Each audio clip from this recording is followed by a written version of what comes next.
Hey, welcome back, guys. Out of all of the unforeseen offerings and pleasant surprises of Season 2, none are more mysterious than the alluring Palomar.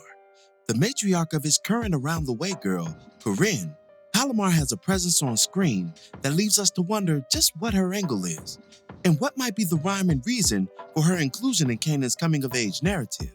In today's video, we'll explore those lingering questions and attempt to analyze her addition to Kanan's world, as well as her importance to it. Before we begin, be sure to hit the like button, subscribe, and bell notification to immediately receive these videos. Also, big thank you to all of my channel donors. If you'd like to be the next one, drop $1 on that Cash App for us. And lastly, a spoiler alert is now in effect for all things power.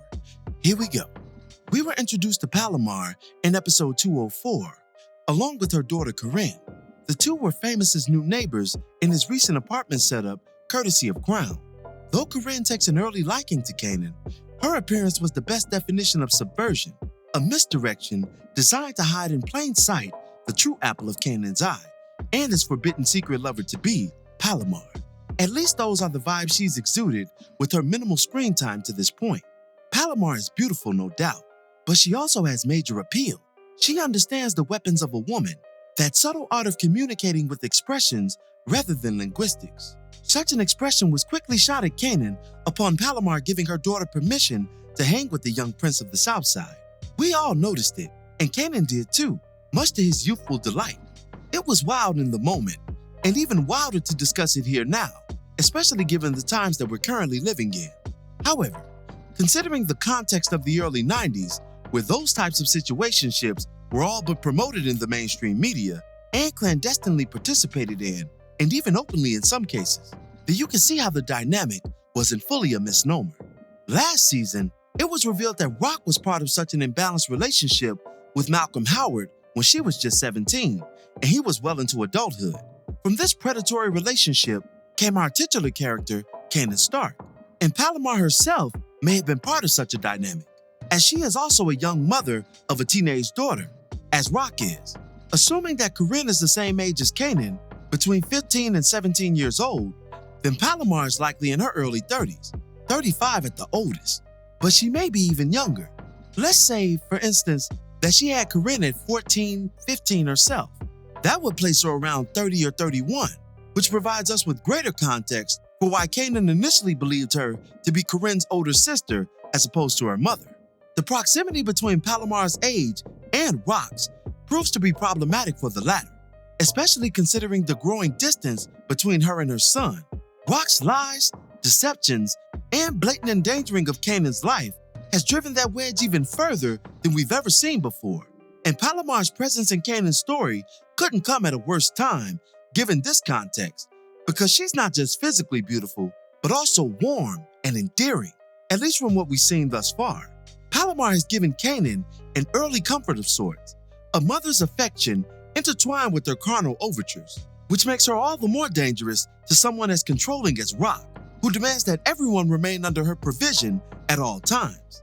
This reality regarding Rock's disposition is why she's losing that control in the first place, not just in her own family, but in business as well, something we saw with Neek being implemented as the head of her Jersey operation with Baselli's blessing. It's all crumbling before her very eyes, and to add on to her worries, a brown-eyed, softer version of her is quietly usurping her position in Kanan's life. Though we don't know much about Palomar, we do know that she's well-versed in street parlance.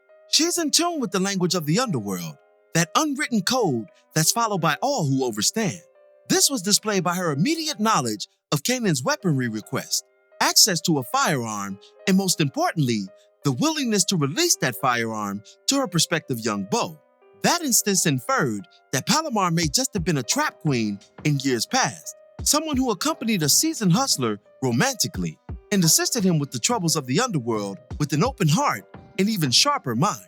Such a man could be the father to her daughter Corinne, though any mention of a patriarch eludes us to this point. In this respect lies another potential similarity to Rock, as she was a trap queen to High Post and DEF CON before him. In fact, the pilot displays this dynamic in full. Prior to Kanan's schoolyard fight, Rock is shown with High Post handling street business, so Palomar being a part of something similar is more likely than not, given her environment and subtle knowledge of those same ethics. This brings us to her necessity in Kanan's arc during this time.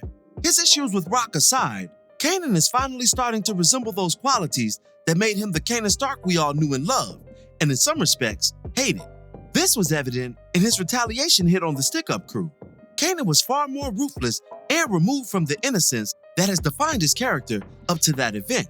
Previously, he handled street matters in a shaky fashion, more so lamenting brutality than relishing in it.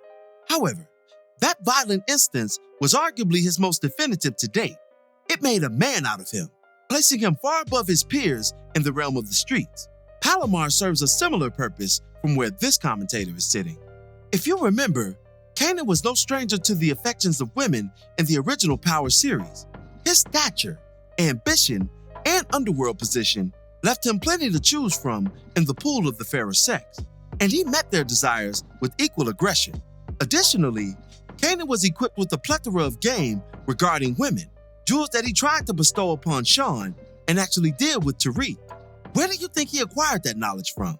Knowledge that you could only learn from operating in the field. It was likely derived from this older woman, one whose appearance is designed to bridge the gap between Kanan's adolescence and his young adulthood. The dynamic is similar to that of the legendary author and pimp, Bobby Beck, better known as Iceberg Slim. In his seminal work, Pimp, Slim recounts a brief relationship with a far more advanced woman named Pepper Ibbets.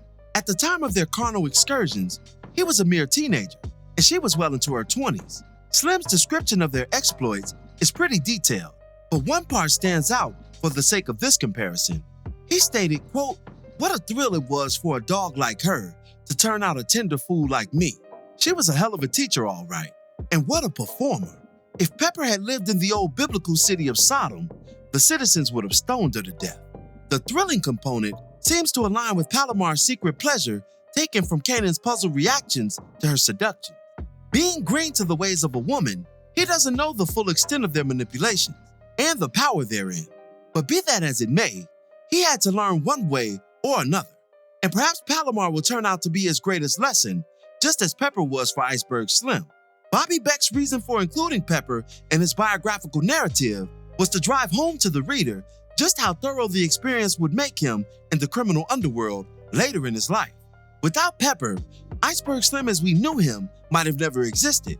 Similarly, Kanan's forthcoming experiences with Palomar are seemingly meant to further convey to the viewer just how Kanan arrived at his callous state in the original Power series. His views on women and the game itself are naturally derived from his mother on one hand, just as they were with Slim, but his experiences with Palomar could provide context for the other.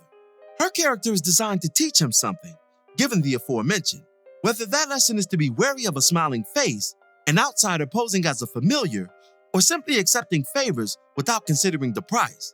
His street senses to this point aren't sharp enough to implement such a level of discernment, and Palomar could be his greatest blacksmith next to Rock, who helps to forge and shape the Kanan to come. But what are your thoughts on all of this? What role do you think Palomar will play in Kanan's opus? Be sure to drop me your opinions in the comments below. As always, I thank you for watching today's video. If you liked today's video, go ahead and drop $1 on that Cash App for us, hit the like button, share it with your friends who are Power fans, and subscribe for more content such as this. This is Rudy P. Magic of Rudy P. Magic Beats, and have a blessed one until the next one. Peace, y'all.